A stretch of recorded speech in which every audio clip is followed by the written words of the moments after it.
ரொம்பவுமே சந்தோஷமா தன்னுடைய வாழ்க்கையை ஆரம்பிக்கணும்னு நினைக்கிற ஒரு காதல் ஜோடியுடைய வாழ்க்கை நடுக்கடல்ல முடிஞ்சு போணுச்சு அப்படின்னா எவ்வளவு ஒரு சோகமா இருக்கும்.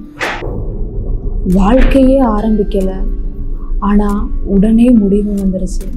ரொம்பவுமே சந்தோஷமா காதலிச்சுக்கிட்டு இருக்க ஒரு காதல் ஜோடியுடைய வாழ்க்கை எப்படியெல்லாம் இருக்கணும்னு அந்த 2 காதல் ஜோடிகள் ஆசைப்பட்டிருக்கோம். ஆனா வாழ்க்கையை தொடங்க முன்னுக்கே அவங்களுடைய வாழ்க்கை முடிஞ்சிருச்சு அப்படிங்கிற ஒரு விஷயம் எவ்வளவு ஒரு சோகமானது.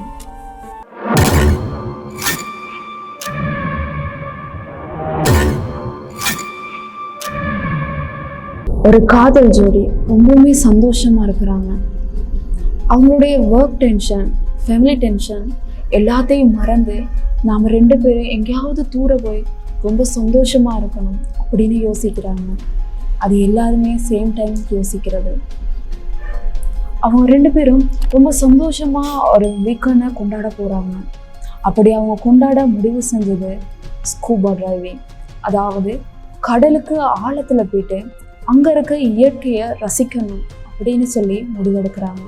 ஓகே, அதுக்கான எல்லா வழிகளும் ஓகேவாயிருச்சு. அவங்க ஸ்கூபா டிரைவ் செய்யறதுக்காக அந்த போர்டில் ஏறுறாங்க. அவங்க ஏறும்போது யோசிச்சது, தன்னுடைய வாழ்க்கை துணையாக போறவங்களோட நாம கடலுக்கு அடியில் இருக்க அழகை ரசிக்க போறோம் அப்படிங்கிற ஒரு ஆர்வத்துல போறாங்க. அப்படி அவங்க போகிறதுக்கு எல்லாமே சரியா நடக்குது. ஸோ இப்படி ஸ்கூபா டிரைவ் போகிறதுக்கு முன்னுக்கு அவங்களுக்குன்னு சொல்லி கைடு இருப்பாங்க. ஏன், அந்த கடலை பற்றி, அந்த கடல் பகுதியை பற்றி, அங்கே இருக்க விலங்குகளை பற்றி நல்லா தெரிஞ்சவங்க கைடராக இருக்கணும். காரணம் ஏன்னா எந்த டைமில் எது நடக்கும் அப்படின்னு நமக்கு தெரியாது.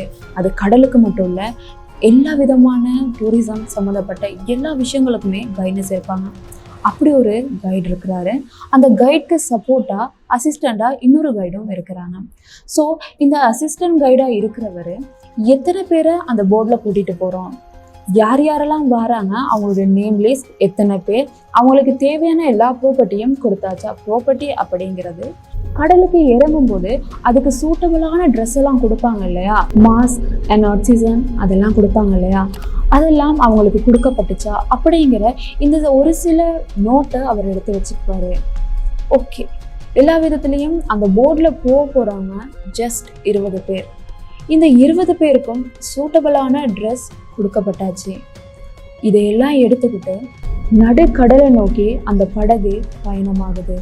அழகா அந்த மதிய நேரத்தில் அந்த கடலை ரசித்த வண்ணம் இந்த காதல் ஜோடியும் தன்னுடைய வாழ்க்கையை நினச்சி, இன்னுமா தான் வாழ போகிற வாழ்க்கையை நினச்சி மிகப்பெரிய கனவுகளோட ட்ரைவ் பண்ணி போகிறாங்க.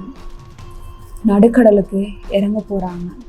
ஸோ அதுக்கு சூட்டபிளான ட்ரெஸ் எல்லாம் போட்டுக்கோங்க அப்படின்னு கைட் சொல்லும்போது ஓகே அப்படின்னு சொல்லிட்டு எல்லாருமே அதுக்கான ட்ரெஸ்ஸை போட்டுக்கிறாங்க.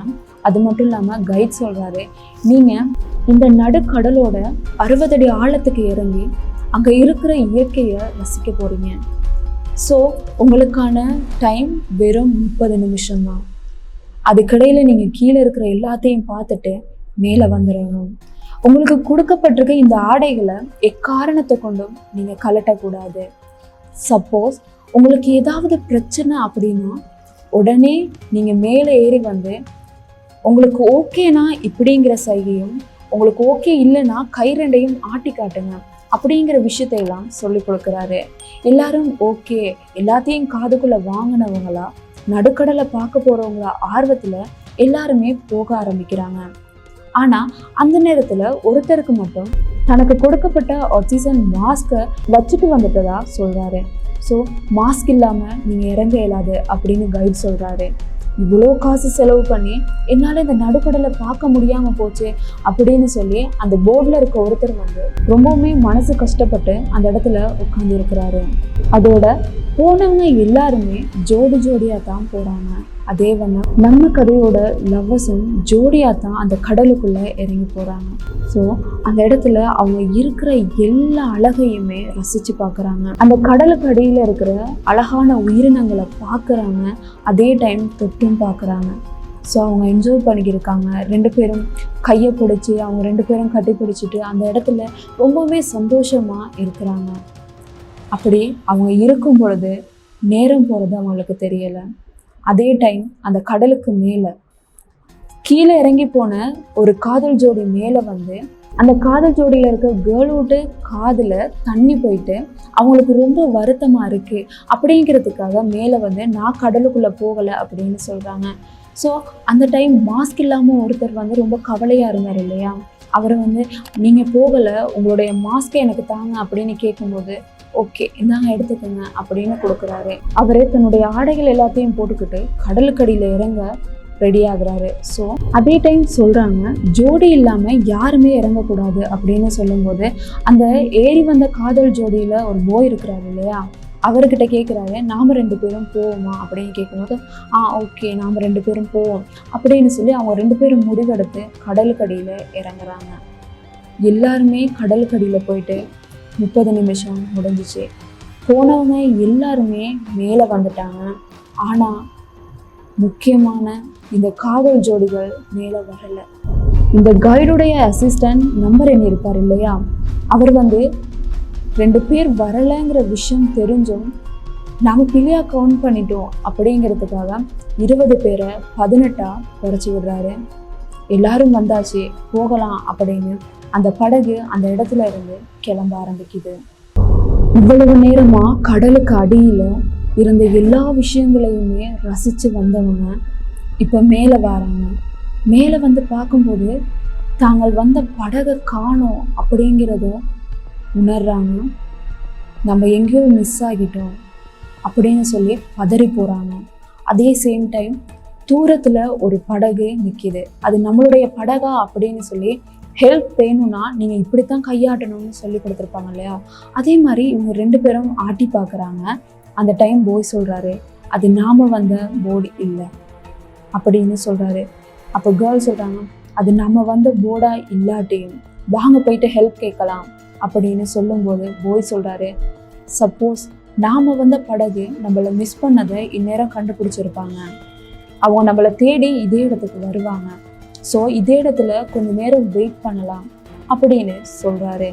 ஓகே 1 மணி நேரத்துக்கு பிறகு யாருமே வரலை. அப்போ கேர்ள் சொல்கிறாங்க நான் அப்போவே சொன்னேன் நமக்கு கொஞ்சம் தொலைவில் ஒரு படகு இருந்துச்சு, நாம் நீந்தி போயிருந்தா இந்நேரம் கரைக்கு போயிருக்கலாம், நீ சொன்னதை கேட்டுட்டு இப்போ நடுக்கடலில் இவ்வளவு நேரம் இருக்கிறோம் அப்படின்னு சொல்கிறாரு. சொல்லிக்கிட்டே இருக்கும்போது கேர்ள் இவ்வளவு நேரம் தண்ணிக்குள்ளேயே இருந்தனால அவங்களுக்கு ஒரு விதமான மயக்கம் வருது. அப்போ போய் சொல்கிறாரு ஓகே நீ அப்படியே மெதுவாக தூங்கு, நான் உன்னை பிடிச்சிக்கிறேன் அப்படின்னு சொல்கிறாரு. நேரம் போக போக 4:30 மணி ஆகுது. அந்த டைம் 2 பேருக்குமே ஒரு விதமான களைப்பு வந்து 2 பேருமே சோர்ந்து மயங்கிற ஆரம்பிக்கிறாங்க. அவங்க மயங்கி எழும்பும் பொழுது கேர்ளுக்கு பக்கத்தில் அந்த போய் இல்லை. ஸோ அந்த கேர்ள் ரொம்பவுமே பதறி போகிறாங்க. ஐயோ நடுக்கடலில் நான் மட்டும் தனியாக இருக்கிறேனே அப்படின்னு பதறி பார்க்கும்போது கொஞ்சம் தொலைவில் அந்த போய் மிதந்துக்கிட்டு இருக்கிறாரு. அதே சேம் டைம் அந்த போயும் டக்குன்னு எழும்புறாரு. எழும்பி 2 பேரும் நீந்தி வந்து ஒரு இடத்துல சந்திச்சுக்கிறாங்க. கொஞ்ச நேரம் பிரிஞ்ச உடனேயே அவங்களுக்குள்ள ஒரு வருத்தம் வந்துச்சு இல்லையா, அந்த டைம் அவங்க மீட் பண்ணிக்கிட்டு மறுபடியும் அதே புத்துணர்வோட அவங்க 2 பேரும் ஹக் பண்ணிக்கிறாங்க. அந்த சம்பவத்தில் மெதுவாக இருட்ட ஆரம்பிக்குது. இருட்ட ஆரம்பிக்கும் போதே பயப்பட ஆரம்பிக்கிறாங்க. பயப்படும் பொழுது அவங்க இருக்கிறதுக்கு பக்கத்தில் ஒரு பெரிய ஷார்க் வந்து அவங்கள பயப்படுத்துது. ரொம்பவுமே பதறி போகிறாங்க. ஐயோ இந்த ஷார்க் நம்மளை சாப்பிட்ருமோ அப்படின்னு பதறி போகிறாங்க. பட் அந்த ஷார்க் எதுவுமே செய்யாமல் அந்த இடத்துல இருந்து போயிடுச்சு. இருந்தாலும் அவங்களுக்குள்ள ஒரு பயம் வர ஆரம்பிக்குது. இவங்க பேசிக்கிட்டே இருக்கும்போது கேர்ளுடைய கால் ரொம்பவுமே வலிக்க ஆரம்பிக்குது. அந்த போய் கீழே இறங்கி போயிட்டு அந்த காலில் என்னாச்சு அப்படின்னு பார்க்கும்போது சின்ன மீன்கள் அந்த காலை கடிச்சிருக்கு. அதனால ரத்தம் வெளியேற ஆரம்பிச்சிருக்கு. ரத்த வாடையை கண்டா அந்த இடத்துக்கு ஷார்க் வந்து அவங்கள அட்டாக் பண்ணும் அப்படிங்கிறத தெரிஞ்சுக்கிட்ட போய் உடனே தனக்கிட்ட இருந்த பெல்ட் ஒன்று எடுத்து அவங்களுடைய காலில் ரொம்பவுமே டைட்டாக கட்டி விடுறாங்க. கட்டிவிட்ட உடனே ரத்தம் வரதும் நின்று போகுது. ஸோ அந்த வருத்தத்தோடையும் அவங்க 2 பேரும் அதே இடத்துல இருக்கிறாங்க. அந்த நேரத்தில் நிறைய சுறாக்கள் அவங்கள சூழ ஆரம்பிக்குது. பதறி போன அவங்க என்ன செய்கிறது அப்படின்னு யோசிக்கிறாங்க. அதோட நைட் ஆகுது. அந்த பயங்கரமான இருட்டில் அந்த கடல் பார்க்க எவ்வளவு பயங்கரமாக இருக்கும். அந்த பயங்கரமான இருட்டில் கடல் பார்க்க எப்படி இருக்கும்? சூரிய வெளிச்சத்தில் கடலை பார்த்தா அழகும், இருட்டில் கடலை பார்த்தா பயமும் வர்றது சாதாரணமான ஒரு விடயம். அந்த பயங்கரமான அந்த இரவு பொழுதுல அந்த கடல்ல இவங்க 2 பேரும் தத்தளிச்சுக்கிட்டு இருக்கிறாங்க. தத்தளிச்சுக்கிட்டு இருக்கும் பொழுது அவங்க 2 பேரும் மயங்கி போறாங்க. ரொம்ப நேரம் குளிர்ல தண்ணீர்ல இருக்கிறதுனால சோர்ந்தும் போறாங்க. ஸோ அதே டைம் விடியுது. அவங்க விடியும் பொழுது அவங்க வந்த போர்டு இருக்கு இல்லையா, அதுல அந்த போர்டை கிளீன் பண்ண வந்தவர் அந்த இடத்துல இருக்கிற ஒரு பேகை பார்க்குறாரு. அந்த பேகை யாருமே எடுத்துட்டு போகல. அந்த பேக்குள்ள ஐடென்டி, அது மட்டும் இல்லாமல் அவங்க இருந்த ரூம் நம்பர், அந்த டேக் அவங்களுக்கு கிடைக்கிது. ஸோ அதை எடுத்து பார்த்தவர், சப்போஸ் இந்த பேக்கை வந்தவங்க மறந்து வச்சுட்டு போயிட்டாங்க. அவர்கிட்ட இருக்க டேக் அடிப்படையில் இவங்க இருக்கிற அந்த ரூமுக்கு போயிட்டு பார்க்குறாரு. அந்த ரூமில் யாருமே இல்லை. ஸோ பக்கத்தில் இருந்தவங்க சொன்னது, நேற்று மார்னிங் ஸ்கூபா டிரைவுக்காக போனவங்க அதுக்கப்புறம் வரலை அப்படின்னு சொல்கிறாங்க. ஸோ பதறி போனவர், இவங்க 2 பேரும் நடுக்கடலில் மிஸ் ஆகியிருக்காங்க அப்படிங்கிற விஷயம் எல்லாருக்குமே தெரிஞ்சு உடனே அவங்கள காப்பாற்றுறதுக்காக ஹெலிகாப்டர் இன்னுமா நிறைய போட்ஸ் வந்து அந்த நடுக்கடலை நோக்கி பயணமாகுது. ஆனால் கேர்ள் விழிச்சு பார்க்குறாங்க. தன்னுடைய கை பக்கத்தில் அந்த போய் இருக்கிறாரு. பட் போய் கண்ணை திறக்கலை. காரணம், அவர் இறந்து போயிட்டாரு. தன்னுடைய காதல் வாழ்க்கையை நல்ல முறையில் அனுபவிக்கணும் அப்படின்னு நினச்சி அந்த டிரைவுக்கு வந்தவங்கள அந்த போய் இறந்து போன அந்த சமயம் அந்த கேர்ளுடைய மனநிலை எப்படி இருக்கும்? அதே மனநிலையோட தன்னுடைய பாய் ஃப்ரெண்டை ரொம்பவுமே ஆசையாக ஹக் பண்ணி கிஸ் பண்ணுறாங்க. கிஸ் பண்ணது மட்டும் இல்லாமல் உடனே அவங்கள அப்படியே கையிலிருந்து நீக்கி விடுறாரு. அந்த போய் ரொம்ப தூரம் மிதந்து போகும்போது ஒரு பெரிய ஷார்க் வந்து அவரை முழுசாக அப்படியே சாப்பிடுது. அந்த காட்சியை கண்ட உடனே கேர்ள் பதறி போயிட்டு ரொம்பவுமே துக்கப்பட்டு அழுகிற அந்த நேரம், நம்மளுடைய வாழ்க்கையில இந்த மாதிரி ஒரு சீன் நடந்தா எப்படி இருக்கும்? அதை விட பயங்கரமா இருக்கு. அந்த கேர்ளும் தன்னுடைய வாழ்க்கை துணையா நினைச்ச என்னுடைய காதலன் இப்ப இல்லை, என் வாழ்க்கையே முடிஞ்சு போச்சு, இனிமே யாருமே என்னை காப்பாற்ற போறதில்லை அப்படியே நினைச்சு தன்னுடைய பாதுகாப்புக்காக கொடுக்கப்பட்ட ஆடைகள் எல்லாத்தையுமே கலட்டி எறிகிறாங்க. ஸோ அவங்க கலட்டின உடனேயே அவங்களுடைய உடல் அப்படியே கடல்ல மூழ்கிருச்சு. அதே சேம் டைம் அவங்கள தேடி வந்த படகுகளும் அந்த இடத்த சுற்றி வட்டமிடுது.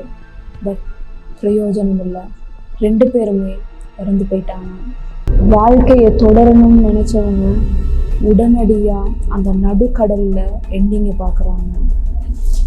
அவங்களுடைய வாழ்க்கை முடிஞ்சு போச்சு. இது வெறும் ஸ்டோரி இல்லை, இது உண்மையாகவே நடந்த ஒரு விடயம்.